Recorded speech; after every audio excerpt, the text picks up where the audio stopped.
Hello, everyone, and welcome to the Dr. Duke Show. I am Dr. Duke, and I am joined today by Vicki McKenna. Vicki, always good to see you. Super to be here. I'm glad to have you.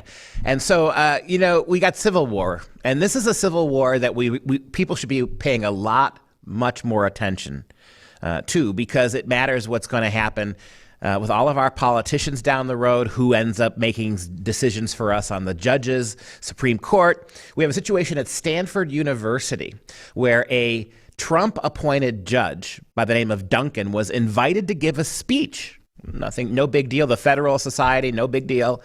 But he was greeted by an outrageous number of students protesting and heckling him, not allowing him to speak. And most interestingly, there was an administrator in the room, and Judge Duncan called upon an administrator to stop this. Let me speak. I was invited. I have a speech. Turned out that she was a diversity officer, and there she is, Tyrion Steinbach, and she stood up and took the mic away and lectured and helped heckle the judge. Yes. Take a look at this video and we'll talk about it. So you've invited me to speak here, and I'm being heckled nonstop. And I'm just asking for an administrator to sign what. That's an administrator.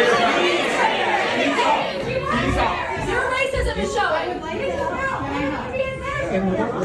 Wait, Respect black women. if you want a marketplace of ideas, you have gotten what you wanted, take it. Like, do you want an echo chamber? What's the issue? Can I help? I guess I have prepared remarks. I had to write something down because I'm so uncomfortable up here. And I don't say that for sympathy. I just say I'm deeply, deeply uncomfortable. I'm uncomfortable because this event is tearing at the fabric of this community that I care about and I'm here to support. And I don't know, and I have to ask myself, and I'm not a cynic to ask this, is the juice worth the squeeze? Is this worth it? It isn't a setup. But for many people in this law school who work here, who study here, and who live here, your advocacy, your opinions from the bench land as absolute disenfranchisement of their rights and does land. Let me Yeah, this went on and on and on. The judge was not allowed to give his speech. It's unbelievable. Your thoughts on this, Vicki? Well, it's really infuriating to watch because it is clear she has no idea what she's talking about. She did not research this judge. She got up there for a prepared speech. Is the juice worth the squeeze? I'm not even sure what that means in the context of what was going on. This is Stanford Law School. Stanford. They don't want to learn about the law. They don't want to hear a perspective on the law from a sitting federal judge, someone who went to law school, completed law school, passed his bar, became distinguished enough to be nominated to the federal bench and confirmed to the federal bench. This is Stanford law. This isn't, podunk law. This is Stanford. Tuition for undergraduate at Stanford, $56,000 a year. But they don't want to be taught. They don't want to learn. They want to repeat platitudes. They're paying their parents are paying $56,000 a year so that they can be part of an activist movement that is no deeper than the repetition of platitudes. That woman didn't know anything about Judge Duncan's rulings on the bench. She wanted to repeat ignorant platitudes. And it's almost like they're delighted in their lack of information and their lack of knowledge and their lack of exposure to anything beyond their bumper stickers. It's weird. It's almost like they're proud to be as ignorant as they are. But think of who these people are. These are the children of elite parents, elite professional parents, professionals in the business world, perhaps business owners, likely substantial contributors to Democratic presidential and congressional politics. These are people that you, as you're looking at them, expect they will be the ones who will be installed into positions of power. They will be the ones calling the shots for the rest of us. These are our elite young people. These are the ones that we are going to trust the keys of power to. Think about that when you roll your eyes and say, oh, that's just those kooky college kids. They believe this. They believe they are justified. They believe they are just. They believe they are righteous. They believe that they are on the side of some kind of new truth in history. They cannot be persuaded. You cannot speak to them. They will not listen to even a raft of data or evidence that everything they say is manifestly incorrect. They are not having it, but they have access to the hallways of power through their parents, through their wealth, and they are going to be the ones who are going to be the next round of judges who are going to be nominated to the federal bench. And if that doesn't scare the absolute hell out of you, I don't know what's gonna. So how much of this has to go on before people finally realize what you and I have been saying for a decade? This is unqualified Soviet. This is Soviet. This is this idea that anybody who disagrees with you is doing such great harm to you that you must cancel them. And then you're bragging about how you're the one who is for free speech because you shut him down. This is Soviet. That's the first thing. Second thing I want to say is, you mentioned the rich moms and dads paying for this. I'll bet you there's a whole buttload of that money that's coming from federal student loans. So we're paying for this, not just rich tech giants. I'm sure quite a bit. Right. But, and then the final Stanford thing. One more thing I want to say. To attract a wealthy clientele. No, you're right. Throw this at you. I want to get your response to this as well. I think the judge made one mistake, and that one mistake was to think that the administrator would be on his side. Yeah. He called for an administrator. That was the worst thing you could possibly do, Judge Duncan, because you allowed her to seize a forum that she didn't belong to. Another thing he should have done was hold onto that microphone. Hey, here's a tip from me to you. Never release the microphone to someone else. Ever, ever, ever. He should have hung onto a microphone. But you're exactly right. Did you notice when she took the microphone, she claimed she was the victim. She claimed all of those students were victims. This man was not even permitted to begin speaking, and she had declared the entirety of the mob to be the victims, and the aggressor was the man who was not allowed to speak, who was eventually run out of the room. He's the aggressor. He's the dangerous one. They're the peaceful ones. They're the ones who care about justice. They're the ones who care about kindness and love. They're the victims. That's this inversion of truth and the inversion of reality is shocking. But you asked a question, what is it going to take? A whole lot more than this. I don't think there is enough of this to dissuade parents from sending their kids to these institutions. It's stunning. Now, there's a little bit of a glimmer of optimism out there. There was an increase in a number of kids who would have been able to qualify for college who chose not to do that, about an 8% decline, which is pretty striking. But still, you're talking about a huge number of people who are still going to, happily skip with their little milk crates and their dorm room sized fridge to these institutions where the entire goal is to undo whatever core value system you have if it disagrees with the prevailing inverted truth, or to reinforce your ignorance if you're already bought in. Now, this is only the beginning of the story. We carry it a little further. So there was a backlash. This was very interesting. A number of people at Stanford University, a lot of kids wrote an essay in one of the local papers. Also, the president of the college and another dean apologized for the behavior of the students and the dean, Steinbach, who actually shut this down. They apologized. It was kind of as far as university apologies go, it was kind of abject. They were embarrassed. They said this was not acceptable. However, they did nothing. They did not censor anybody. They did not punish any of the students. They certainly didn't fire the dean in question, Tyrion. By the way, she sounds like a Game of Thrones character, a very badly written one.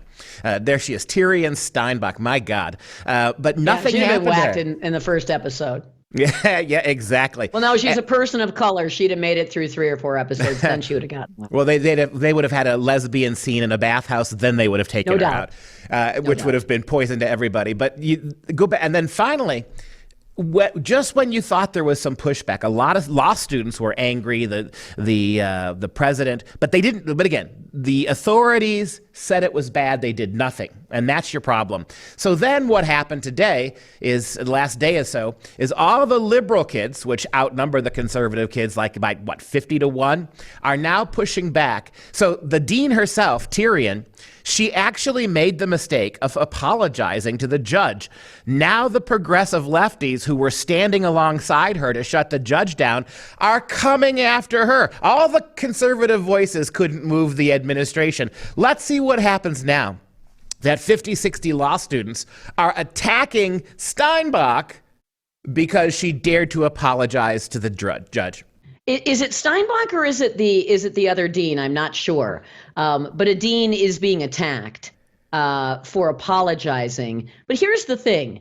None of those kids, as you say, are going to be punished. The thing to do is to say, you're on academic probation. This one more infraction and you're going to be kicked out of this school.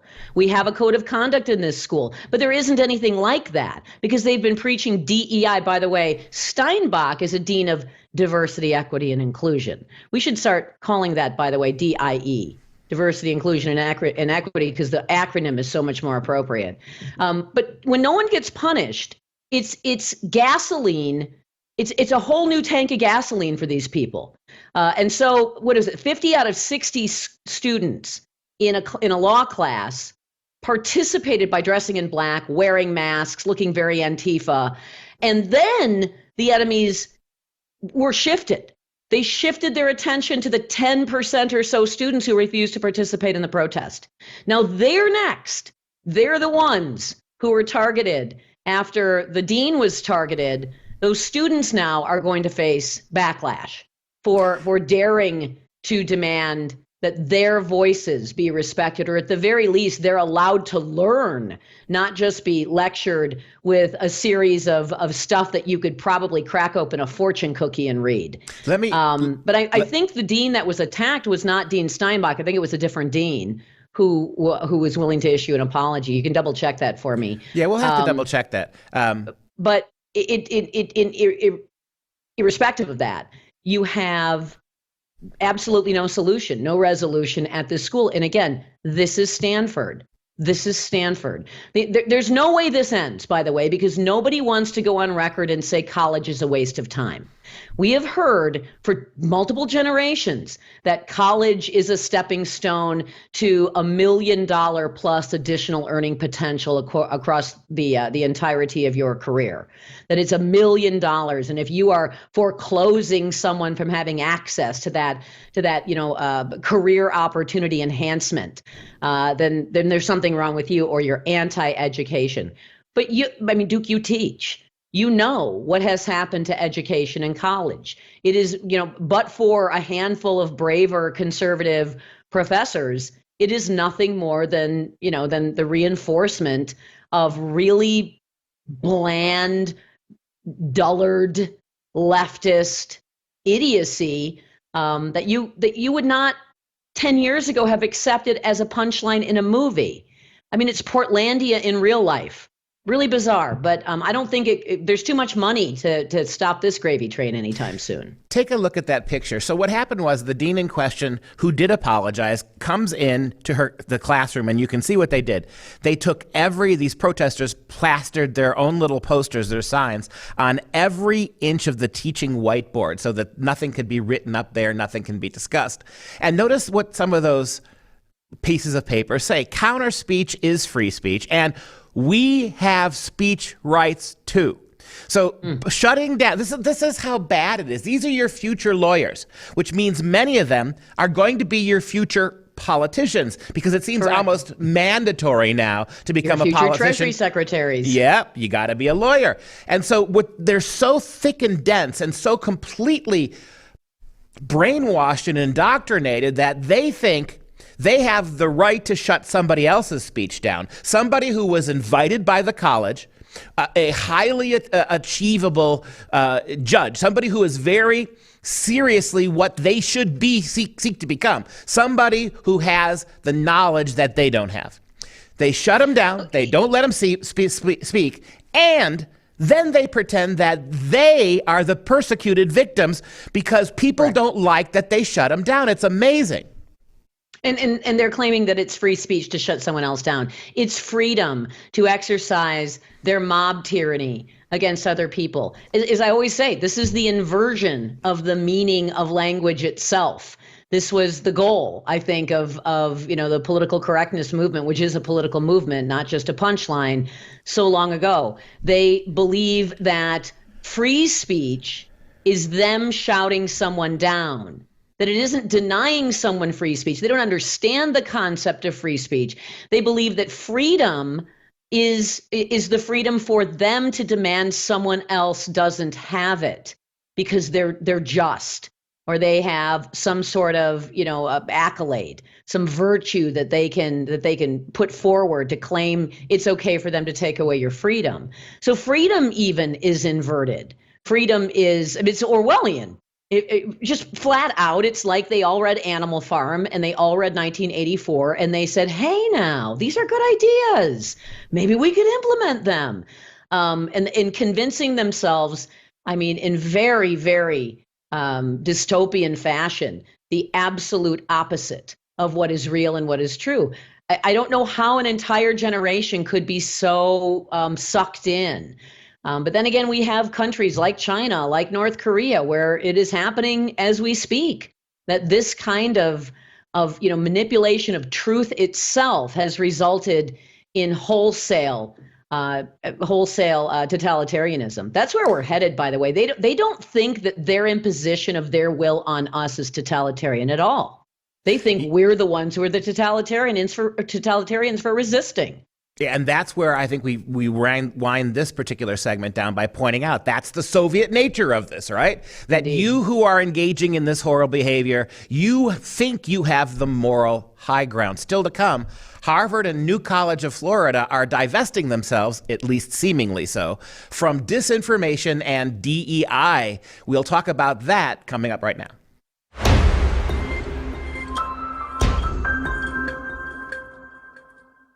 So Stanford University is considered the Ivy League of the West Coast. On the other coast, the East Coast, we have Harvard, of course, which is the pulse point of every stupid thing the left is doing in this country. But it seems to be, unless we're being deceived, Vicki, that Harvard in particular is kind of backing off, divesting themselves from all the money and all of the support they have for disinformation, left-wing propaganda, and in particular, DEI.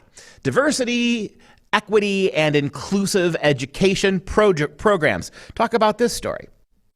Well, this is really strange because, like you said, are we being had? Because there's quite a bit of detail how they are dismantling what they had designed as a disinformation study curriculum on how to spot and eliminate disinformation or misinformation. Of course, disinformation and misinformation are political constructs. I want to have some hope here because we had asked in the last segment, what does it take to change? And what it takes to change is a very important institution sort of taking the cloaks off and saying, we're not going to wear this outfit any longer. We're done with this.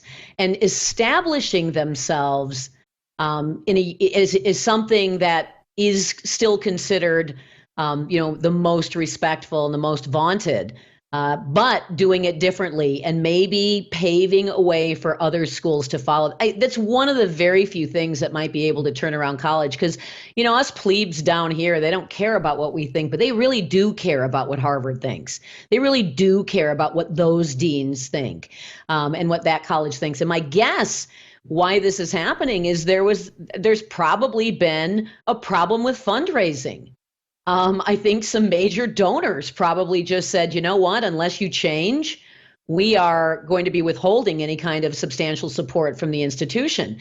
We don't have that information, but that would be my best guess because on its own, you don't just simply, turn on your heels and go in the opposite direction when it wasn't, I guess, harming Harvard in any measurable way, at least with, the respect that most Americans have for the institution, not really knowing much about it. So we have a little bit more on the story. The dean of the esteemed Harvard University Kennedy School has decided to shutter the doors on a program that supposedly researched and documented disinformation, which to Harvard means right-wing ideology. The Harvard Crimson seems very unhappy about this and reports that the Harvard Kennedy School dean, Douglas W. Elmendorf, is forcing out of her position misinformation expert Joan M. Donovan from her role as the Shorenstein Center on Media, Politics, and Public Policy professor, and ending her research project, according to a number of sources. This is really very interesting. There she is right there. This is Harvard misinformation expert Joan Donovan. And whenever the left talks about misinformation experts, they think they mean the right, but they're the Soviet commissars whose job it is to twist the truth, to demonize any speech that the left doesn't like. I think we're going to learn more about this story because, it kind of dropped like a bomb. It was all of a sudden we said, Harvard did what? And I don't know if you did the same thing I did, which was read it a couple of times to make sure you were reading it correctly and not giving credit to the institution if they really weren't doing what the headline suggested. Those students are getting upset. Here's something else I think that could work. Is put yourself in a position where you can be an attractive, high quality institution to people who want to learn, to people who want to be the best lawyers, to people who want to understand the Constitution, to people who want to have the most exceptional STEM education. Set yourself apart and people will flock to put applications into your school. I hear that from parents all the time. And so, I don't know, it could be a business decision by Harvard. Maybe we're going to cream the crop of all the free thinking students who would like to attend our university and actually get a proper education that is worthy of being called Ivy League. I wonder if these Ivy League institutions are sensitive to the mocking as well. Elites on the right, very popular elites on the right, have been routinely mocking these institutions. Tucker Carlson, for one, but a number of elites on the right. And I wonder if that's not starting to sting, because it's when your peers attack you in the place that you're most vulnerable, which of course is your ego. That tends to leave a mark. So, and perhaps Elmendorf just has, a little closet libertarian in there somewhere and just thinks that it's okay that you engage the free marketplace of ideas just a little bit. Yeah, I think there's proof for what you just said in this short commentary here. It says Donovan was told she has until the summer of 2024 to end the Technology and Social Change Project and depart from her role at the Kennedy Center. Donovan, who is not a tenure-track professor, has led the project since its inception in 2019. Now, this is where I think what you said is exactly right. According to the Crimson, the newspaper, Dr. Donovan is quite popular as a misinformation expert on the campus, and her book is about how memes, right-wing memes, mocking the left are disinformation. So I think you hit it on the head. Right on the head, you hit that. Yep. That, by the way, you can't save a country with memes, but you can get them where they live with memes, and the left sucks at memeing. And so some of the disinformation memes, particularly Nina Jankowicz, some of that was just, if memes could be art, Duke, some of them rose to that level. Hey, if graffiti, if inner city African-American graffiti is art, then right-wing memes are the supersized form of that kind of artwork. All right. And that's gonna wrap up the show. If you have any questions, comments, or want to support us, simply visit Dr. Duke. I'm sorry. Should I do that from again, Mike? Sorry. All right. Simply visit drdukeshow.com. Vicki, thank you so much for joining us, for all you do, and for all the Dr. Duke Show does for you. Thanks. We'll see you next time.